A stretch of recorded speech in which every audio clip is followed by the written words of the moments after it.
Profits over people. Welcome to America. Dude, of course, it's the kids. They always weaponize the kids. Of course, they label you a conspiracy theorist. You gotta get out of this place. Let's get into fluoride now. Subscribing. This channel's fire. You should too. Evil Food Supply. And this one is on fluoride. We're going down the rabbit hole of food and chemicals, eh?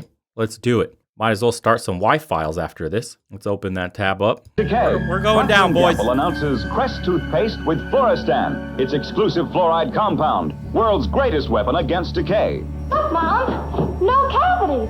Former employees of Occidental Chemical Corporation have filed a lawsuit against the company. They say they have life-threatening diseases like leukemia, emphysema, and toxic brain syndrome. For years, doctors struggled to diagnose them. What? Toxic brain syndrome. All right. Chronic toxic encephalopathy. CTE. That can't be it. Toxic brain syndrome. Brain toxicity. Is this it? Post-RT. Come on. Let's see. Toxic brain syndrome. Fluoride.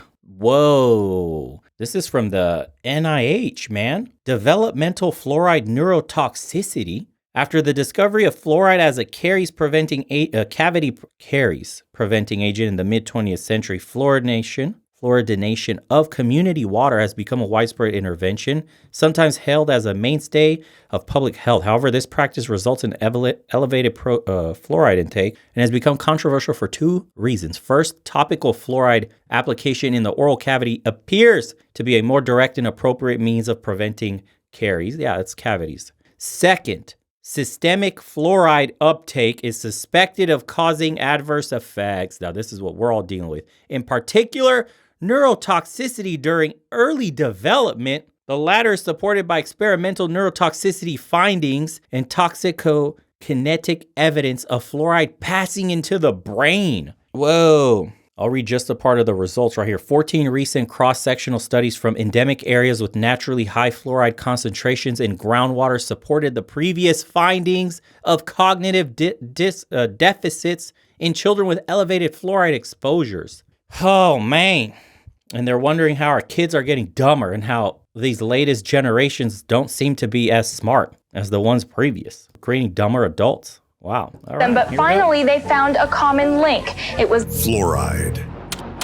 It's a byproduct that they can't do anything with. It's a poison, so they sell it. You allow industry to use your water supply to dispose of their hazardous waste. It was a scam from the get-go. It is a means of getting rid of fluoride. It's a disposal mechanism. It's bizarre. Fluoridation is the worst recycling practice in the world.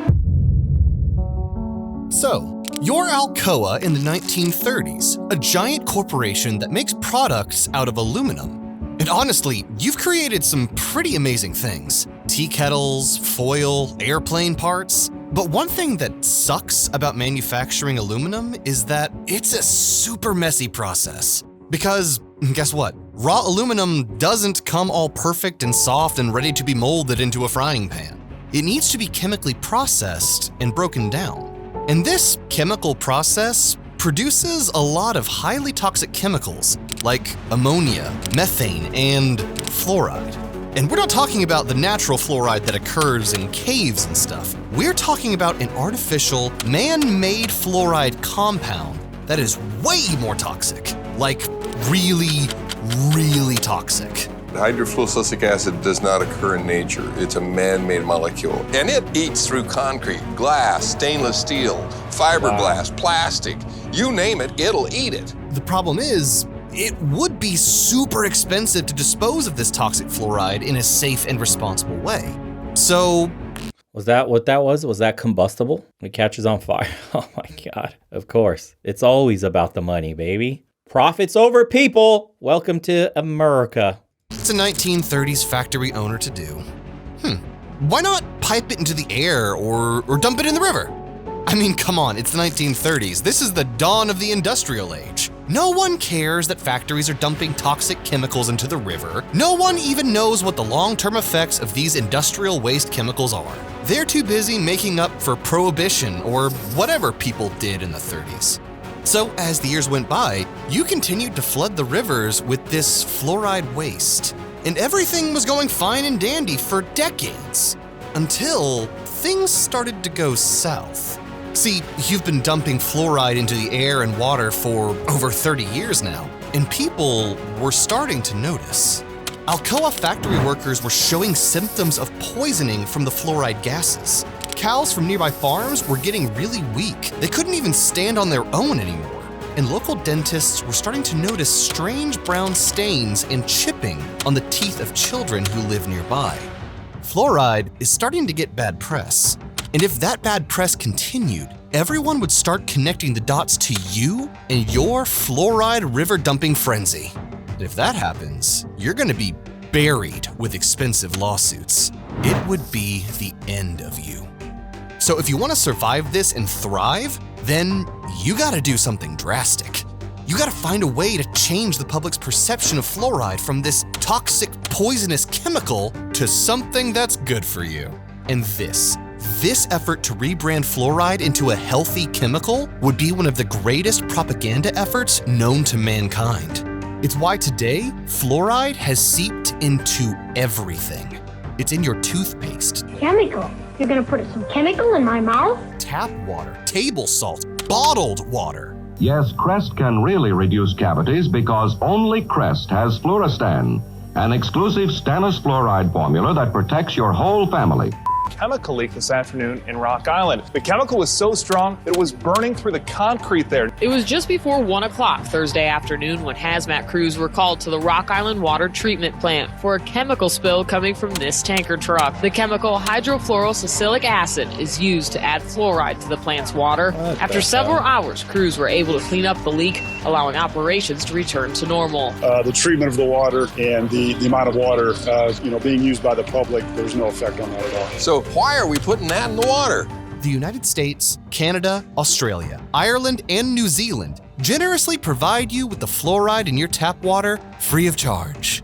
Why? Because it's good for you, they say. It's good for teeth. It prevents cavities. To say things like tobacco's harmless, fluoride is harmless. Agent Orange is harmless, they say. DDT was harmless. Asbestos, right? Yeah, GMOs now, they say, are harmless. There's a long history of science selling out to corporate interests while the people are systematically poisoned. And to this day, people still believe fluoride is safe in the drinking water, and the majority of dentists still believe it's safe to put in toothpaste and to put in different types of compounds. When in reality, too much fluoride has been connected to brain damage, skeletal fluorosis, bone cancer, and lower IQ in children. What we did was we exposed them, let them drink the fluoride in the water for 6 to 20 weeks.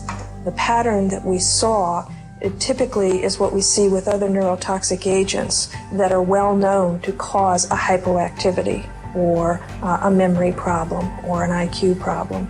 When I first presented the results of these studies, one of the individuals sitting and listening to the results, he says, "Do you have any idea what you're saying?" And he says, "You're telling us that we're reducing the IQ of children." And yet, the government won't let you escape it even if you wanted to. It's acidic. It'll kill you. And it all started because Alcoa didn't want to get sued. Welcome to Evil Food Supply, where we expose all the evils of our modern diet. Subscribe for more, and this is the evil history of fluoride. If it's such a simple issue, how is it that it's still going on after half a century? Fluoride is safe and effective, and it's... Someone wrote, "What happened to the beauty of our world? We sold it out for profit." That's what happened. one of the most inexpensive ways to really cut down on dental decay. Fluoridation of community water is extremely safe and extremely effective in preventing tooth decay. Science is on the side of fluoride being safe and effective. There is no controversy about this in the scientific community.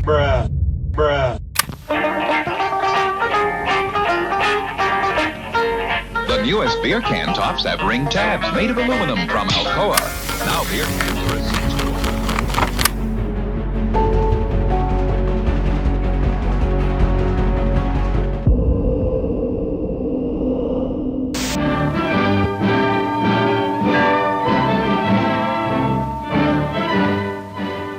America prepares.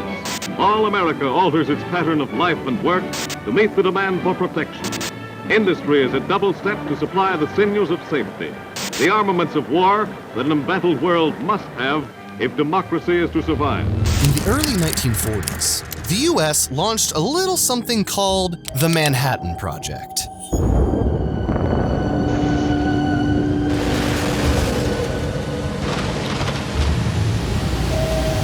But to make an atomic bomb, the US would need uranium and fluoride. But not just a little bit of fluoride. We're talking tons of fluoride. Hundreds of tons, actually. Luckily, the US knew just the affordable place to get all this fluoride from. American manufacturing factories like yours. As the head of Alcoa, you're all in, obviously. So you sign on the dotted line, turn your engines to max, and start producing as much fluoride as you possibly can. And other factories across America do the same. And at first, this seemed like a really good idea. I mean, hello, this is the stuff you would normally dump in the river, and now you're getting money for it? Plus, Uncle Sam needs us. America needs us. We're being patriots. But shortly into your war effort, things start to go downhill. The toxic gases from all this fluoride production was making your factory workers sick, sometimes even killing them.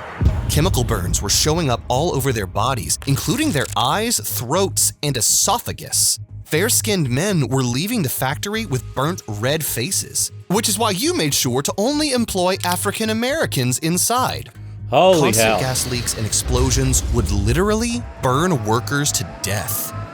One woman named Gloria Porter said that she saw a man get, quote, eaten alive, end quote, when a tank of hydrogen fluoride gas exploded in a factory in Cleveland. Another man reported that the fluoride dust would land on cars outside and dissolve the paint on contact. And even though they were working with highly toxic chemicals, all you gave these factory workers for safety equipment was a rag to put over their mouths. You gotta love the industrial age.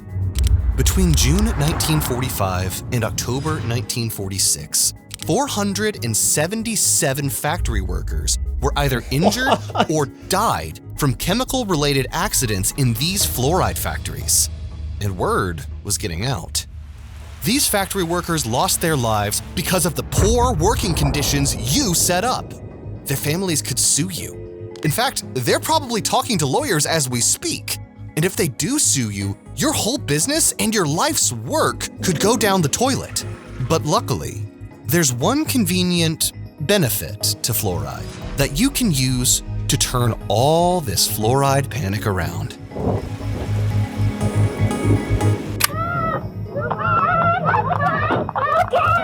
The kids, of course. Fighter dentist use. A decay fighter dentist put on teeth to prevent cavities. Dude, of course, it's the kids. They always weaponize the kids, man. What's new? You need to sell some horse shit? Sell it off on kids first. God damn. Extra medium, extra mild. Thanks, brother. Are there any supplements you trust? I can't trust shit. It's hard to say, man. I try to get away from as many supplements as I possibly can. I do experiment here and there with like extracts of actual, plants and mushrooms and stuff, but for the most part, I stick to caffeine. I stick to protein powder if I need to shore it up in my diet. And then right now I'm taking lion's mane for memory, probably from the fluoride. That's literally burning holes in my brain.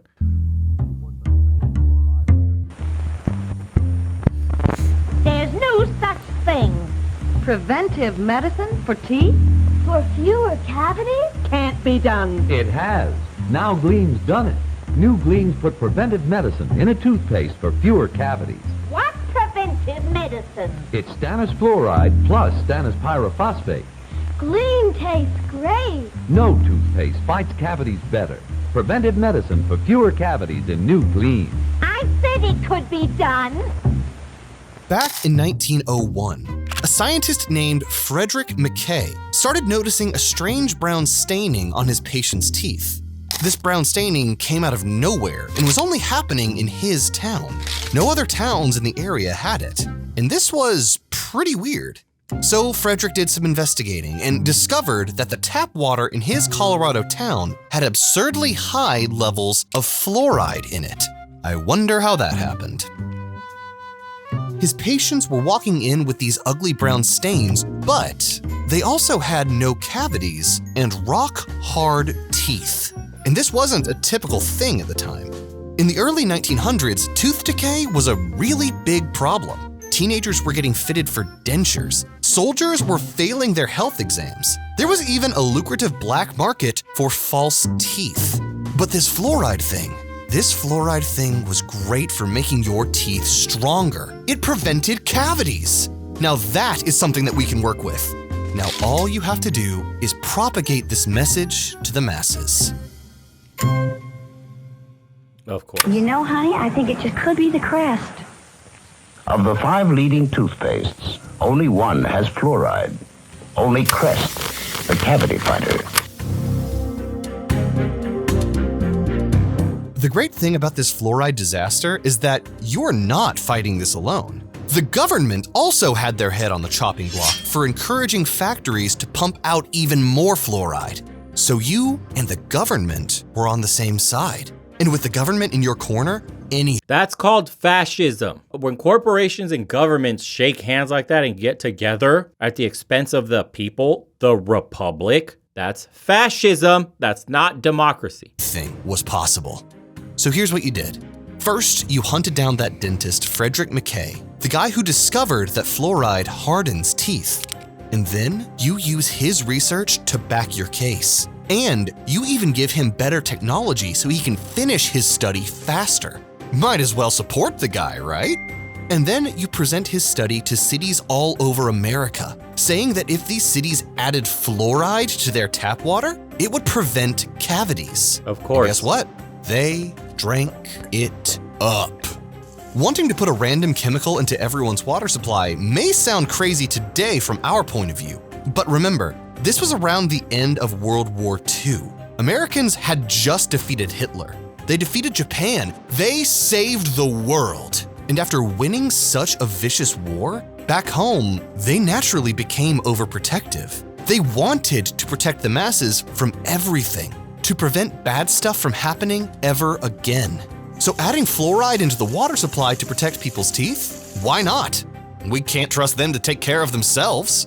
So it was no surprise that in 1945, Grand Rapids, Michigan, signed up to be the first trial city, the first city in the world to have fluoridated water. And after just 6 years, you found out that the fluoride actually worked. Tooth decay did in fact go down. Pretty soon, other cities start getting excited about fluoridation. Because who doesn't want clean, white, shiny teeth? Fluoride was successfully a positive thing right in front of your eyes. However, the true genius of this master plan was that the more cities you get to dump fluoride in their water, the less of a chance you'll get sued. After all, fluoride is good for you. We've actually been doing America a favor. And when scientists come forward and question you on the safety of fluoride, like Kai Roholm and later on, Frederick McKay himself, you simply pump out more studies that refute them. You open a lab at the University of Rochester that's dedicated to the study of fluoride, and you fill it with the researchers from the Manhattan Project, just to keep it. Wow. The guys who made nuclear bombs, of course. Why not? Because they're obviously well-versed, because that's one of the things that make a nuclear bomb. Wow. In the family. You even start your own academic journal on tooth decay called Dental Caries, and make fluoride the star.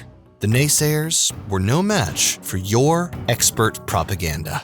And by 1955, Crest releases a new product that would be the last nail in the coffin for fluoride's new positive public image. Crest toothpaste with Fluorestan, its exclusive fluoride compound that's far superior to fluoride alone. The world's first fluoride toothpaste. They actually started working with the fluoride and did the original toxicology studies. And they described what happened to some of these people when they were accidentally overexposed to fluoride. Mandrake, have you never wondered why I drink only distilled water or rainwater? By the 1970s, fluoride had become a beloved household name. And sure, there were a few fringe conspiracy theorists who would say that fluoridation is part of a communist plot to turn us into brain-dead atheist slaves, but luckily, you have almost every dentist in America to back up your fluoride claims. I mean, it does prevent dental decay, doesn't it? And do we really want to go back to wearing dentures made from donkey teeth? Ew, no. Of course not. So pretty much everyone in America was on Team Fluoride. But you're still not totally in the clear, because there's one little scientist, one little rat, who's doing everything she can to dismantle your fluoride lies. And her name was Phyllis Mullenix. Dr. Phyllis Mullenix started her career at the University of Kansas with a PhD in pharmacology with a One of the GOAT women right there. Look at her trying to save us all. What happens to her? specialty in neurotoxicology. It was 1982, and Phyllis had just started her new job at the Forsyth Dental Center in Boston. Her mission? Testing the toxicity levels of different chemicals, including fluoride. And so, she went through the usual motions. She fed fluoride-laced water to rats and observed their behavior. And what she saw was kinda terrifying. The pregnant rats who were fed fluoridated water were giving birth to hyperactive babies. They were also mentally slower than the rats whose mothers weren't fed the water. Phyllis also noted that male rats were more easily affected by fluoride in the womb.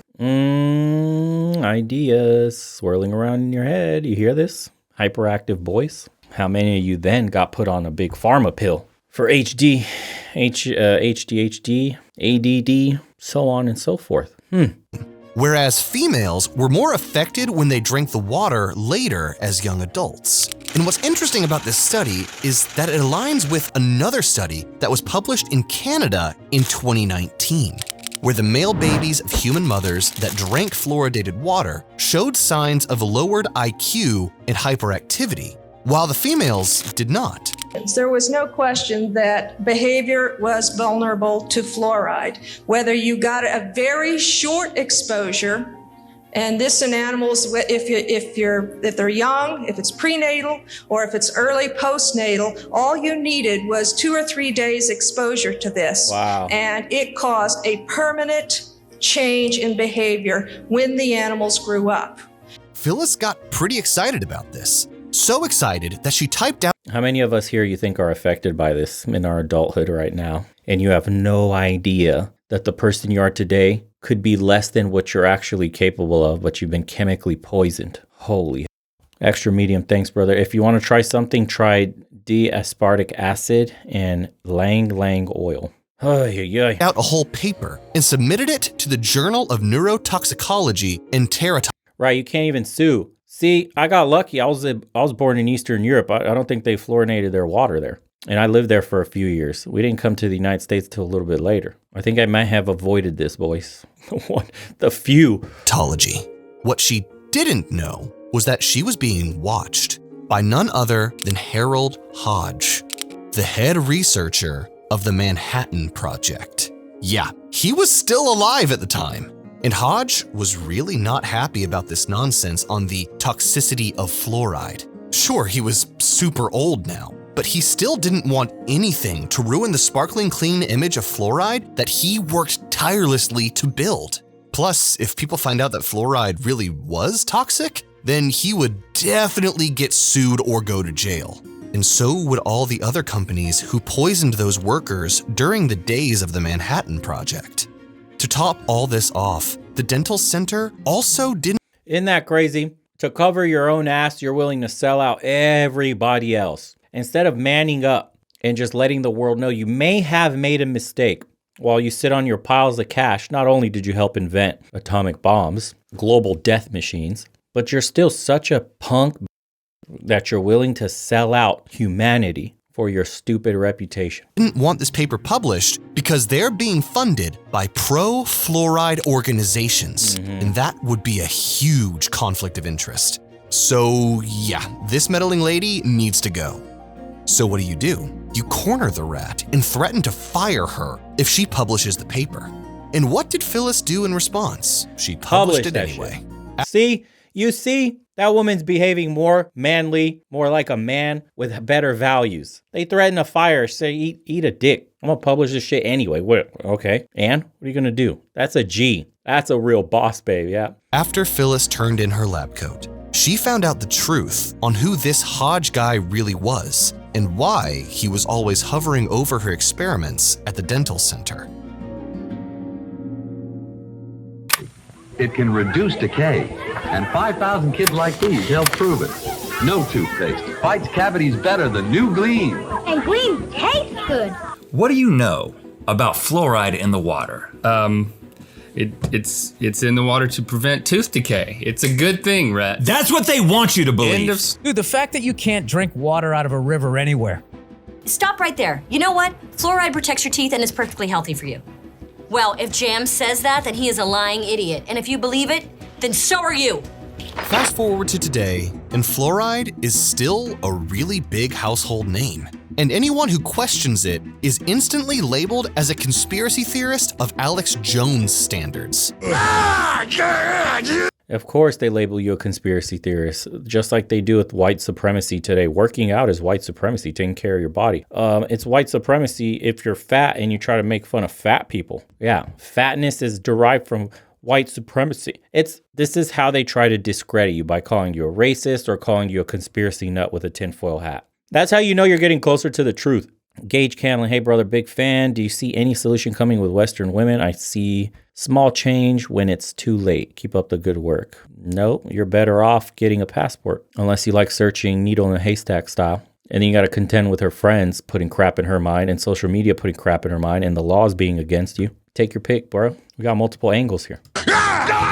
And anyone who brings up fluoride to Congress gets questioned. You cited several studies, which were very interesting. Are these basically independent studies with no peer review, or has there been sufficient peer review to give these studies more credibility or not? But the reality is, fluoride is a double-edged sword. On one side, it is a miracle for your teeth. But on the other hand, too much of it can cause a whole bunch of disorders and diseases. And the scientific community has been fighting over this for decades. Phyllis's study was criticized for using too much fluoride in her water at 5 parts per million, whereas the US government's recommendation at the time was 1 parts per million. But think about this. Just because you mix fluoride into the water supply at 1 parts per million doesn't mean that's what people are actually consuming.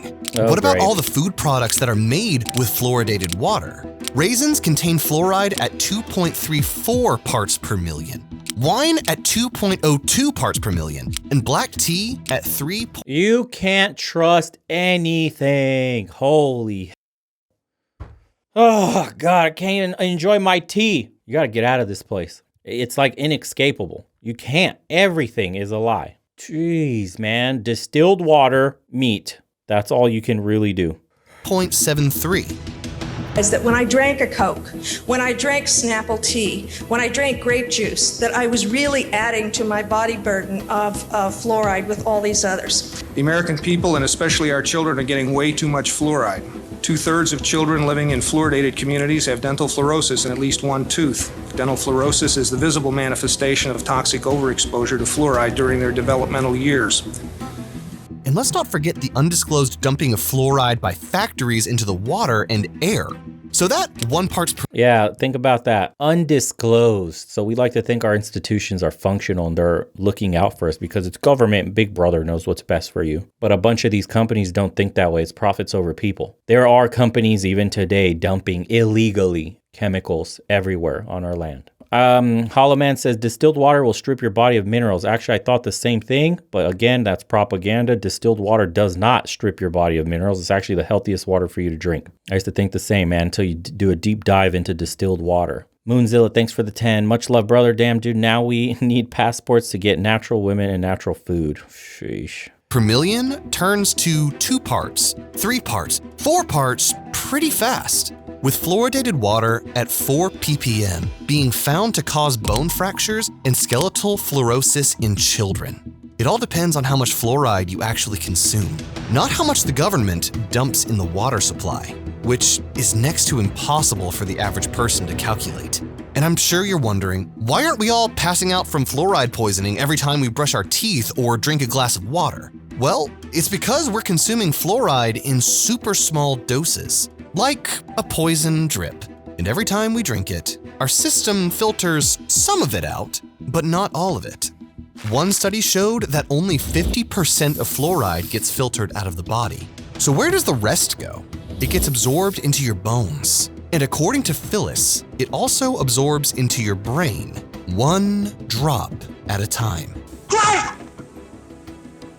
Crest fights cavities, so I'm gonna fight Crest. Now, Crest's got fluoride in it. And fluoride is far from the only questionable thing in our modern diet. Next up on Evil Food Supply, we're gonna expose today's artificial meat industry and how they've hijacked your compassion for— I am blown away. What is happening? Oh, he's got 2 videos. This channel is sick. Evil Food Supply, guys. Be on the lookout. It's going to be a good one. That's why Alzheimer's came out of nowhere and continues to go up. Many bottled water companies say they have distilled, and even if that's true, you're still drinking out of heated plastic. Yeah. So your only option is a well in some underdeveloped part of the world because you got to deal with the water table being corrupted by pesticides, farming and agriculture, or the processing like mines, processing of metals and shit. Where the hell do you get clean water today? Your own distiller at home? A water distiller. It might be time to looking into a water distiller. Sheesh, man.